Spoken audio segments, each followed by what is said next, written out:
माझ्या जन्मताचरीस जिच्यासाठी मी मुलगी होते की नाही हेच मला ठाऊक नाही. आज हे पत्र लिहिताना माझे हात थरथरत आहेत.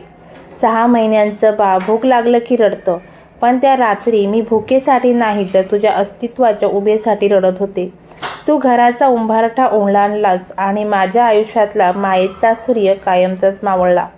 आज 10 वर्ष झाली, पण त्या रात्रीचं ते अंधारलेलं पोरकेपण आजही माझ्या मनातून गेलं नाही. तुला आई म्हणावं की नाही या संभ्रमात मी कित्येक तास विचार करत बसले होते. पण शेवटी रक्ताचं नातं आहे ना गं. कागदावर शब्द उतरवताना ओठांवर आपोआप आई हा शब्द आलाच. मी आज 10 वर्षांचे झाले. लोक म्हणतात मी हुबेहूब तुझ्यासारखी दिसते. माझे डोळे, माझे केस, अगदी हसणंसुद्धा तुझ्यासारखं आहे असं बाबा म्हणतात. पण आई, आरशात स्वतःला पाहताना मला माझं रूप बघून कधी कधी भीती वाटते गं. मला वाटतं ज्या रूपाने तुला मोह दिला, ज्या रूपाने तुला पळून जाण्यास प्रवृत्त केलं, तेच रूप मी घेऊन जन्माला आले का? तुला आठवते का गं, मी फक्त 6 महिन्यांची होते. ज्या वयात बाळाला आईच्या दुधाची आणि मायेच्या उभेची सर्वात जास्त गरज असते, त्या वयात तू मला सोडून गेलीस. भूक लागल्यावर मी रडत असताना तू मला कुशीत घेण्याऐवजी दुसऱ्या कुणाच्या घर शोधण्याच्या धाडस केलंस.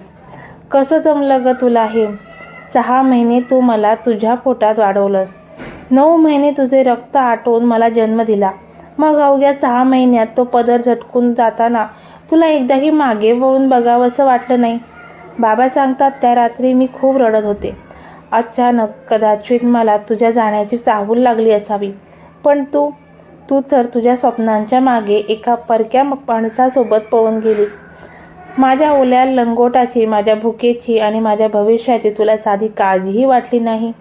बाबांनी मला कसं वाढवलं हे कधी तू बघायला आली नाहीस. त्यांनी आई आणि वडील या दोघांनी भूमिका निभावल्यात. रात्री मी रडले की ते मला कडेवर घेऊन अंगणभर फिरायचे. ऑफिसला जाताना डब्यात माझ्यासाठी मऊ भात करून ठेवायचे. शाळेत जेव्हा आईवर निबंध लिहायचा विषय यायचा तेव्हा मी रडत बसायचे. मग बाबांनी मला शिकवलं की बा, जिने जन्म दिला तीच फक्त आई नसते, तर जी सांभाळते ती माऊली असते. पण आई, शाळेतल्या इतर मुलींच्या डब्यात जेव्हा त्यांच्या आईने आवडीचे पदार्थ दिलेले असायचे, तेव्हा माझ्या डब्यात बाबांनी घाईघाईत केलेली ती करपलेली पोळी बघून मला तुझी खूप आठवण यायची. लोक म्हणतात तू सुखात आहेस, तू तुझं नवीन जग वसवलंयस. पण मला सांग, तुझ्या या नवीन घरात, नवीन आयुष्यात तुला कधी माझी आठवण येत नाही का?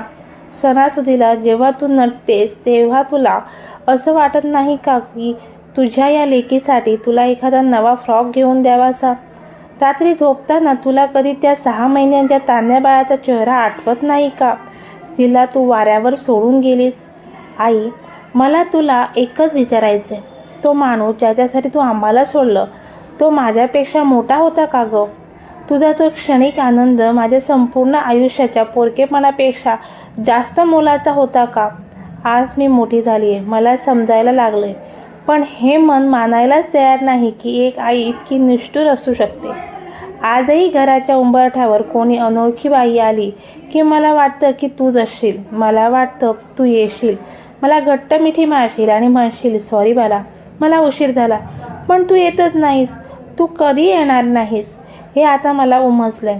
तुझ्या जाण्याने बाबांच्या आयुष्यात एक मोठी जखम झाली, जी कधीच भरणार नाही. त्यांनी दुसरं लग्न केलं नाही, कारण त्यांना वाटलं की दुसरी कोणी आली तर ती माझ्यावर तुझ्यासारखं प्रेम करेल की नाही.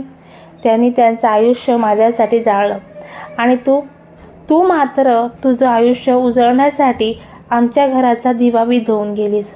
हे पत्र मी तुला पाठवणार नाही, कारण मला माहीत नाही तू कुठे आहेस आणि तुला शोधून मला आता काहीच साध्य करायचं नाही.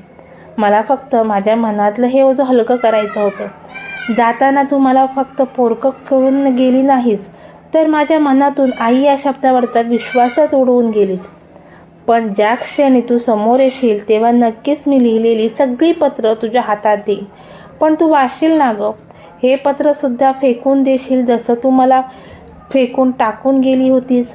मी आज 10 वर्षांची मुलगी तुला हे सांगते की मला तुझा तिरस्कार करायचा नाही आहे, पण मला तुझ्यावर प्रेमही करता येत नाही आहे. एक विनंती आहे, तुझ्या नवीन आयुष्यात जर तुला मुलं झाली असतील तर त्यांना असं सोडून कधी जाऊ नकोस, कारण आई नसण्याचं दुःख काय असतं हे माझ्याशिवाय चांगलं कोणालाच ठाऊक नसेल.